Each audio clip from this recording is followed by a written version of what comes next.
Newsroom. Here's a quick rundown of today's top stories.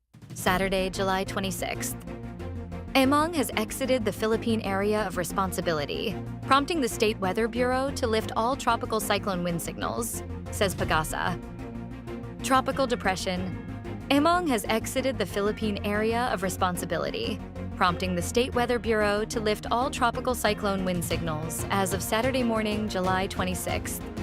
In its 11 a.m. bulletin, the Philippine Atmospheric, Geophysical, and Astronomical Services Administration said Emong has officially exited the PAR. As of 10 a.m., the center of Emong was located 695 kilometers northeast of Itbayat, Batanes, now outside PAR. It was packing maximum sustained winds of 55 kilometers per hour and gusts of up to 70 per hour while moving north-northeast at 35 per hour toward the East China Sea. While all tropical cyclone wind signals have been lifted, PAGASA warned that the enhanced southwest monsoon will continue to bring strong to gale-force winds and scattered heavy rains across large parts of Luzon and the Visayas in the coming days.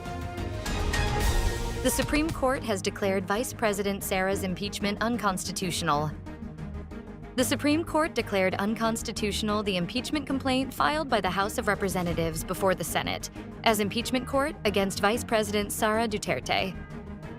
The SC declared that the impeachment complaint is barred by the one-year rule under Article 11, Section 3, Paragraph 5 of the Constitution, and that it violates the right to due process enshrined in the Bill of Rights. Thus, the SC ruled that the Senate could not acquire jurisdiction over the impeachment proceedings. The High Court's Office of the Spokesperson stated in its summary of the decision. The Supreme Court said its decision is immediately executory and is deemed served on petitioners and released upon publication in its website. The SC, however, clarified that it is not absolving Vice President Duterte from any of the charges against her, but any subsequent impeachment complaint may only be filed starting February 6, 2026. Cops are ready for President Bongbong Marcos's fourth State of the Nation address on Monday. Police forces in Metro Manila and the rest of the country are ready for the tight security for the fourth State of the Nation address of President Marcos on Monday, July 28th. Police Brigadier General Jin Fajardo, spokesperson of the Philippine National Police, said at least 12,000 policemen will be tapped to secure the areas around, and all the roads leading to and from the Batasang Pambansa in Quezon City. More or less, that would be the deployment, unless, of course, we will deem it necessary to add the deployment of our personnel over the prevailing security situation, said Fajardo. The full deployment will be in the early morning of July 28th. The PNP will be in full force by that time, she added. Over 600,000 families are expected to benefit from a one-month housing amortization moratorium, says the Department of Human Settlements and Urban Development.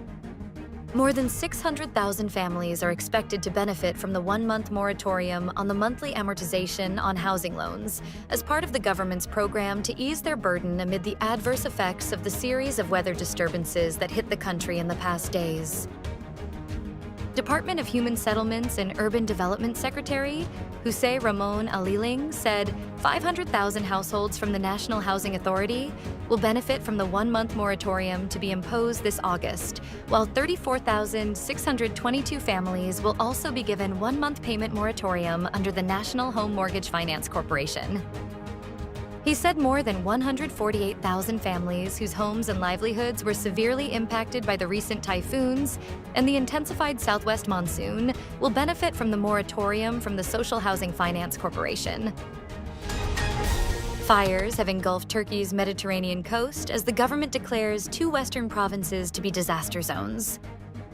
Fresh wildfires broke out on Turkey's Mediterranean coast Friday, as the government declared 2 western provinces to be disaster zones.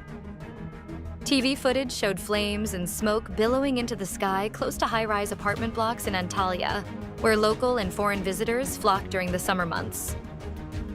Homes were evacuated in the city center and the outlying district of Aksu as the fire advanced, privately owned news agency DHA reported. Firefighters struggled to extinguish the blazes before strong winds could spread the fire, which closed a major coastal road. Further along the coast, homes in the city of Manavgat were also threatened. Stay updated with the latest news. Visit our website at www.mb.com.ph or follow us on social media.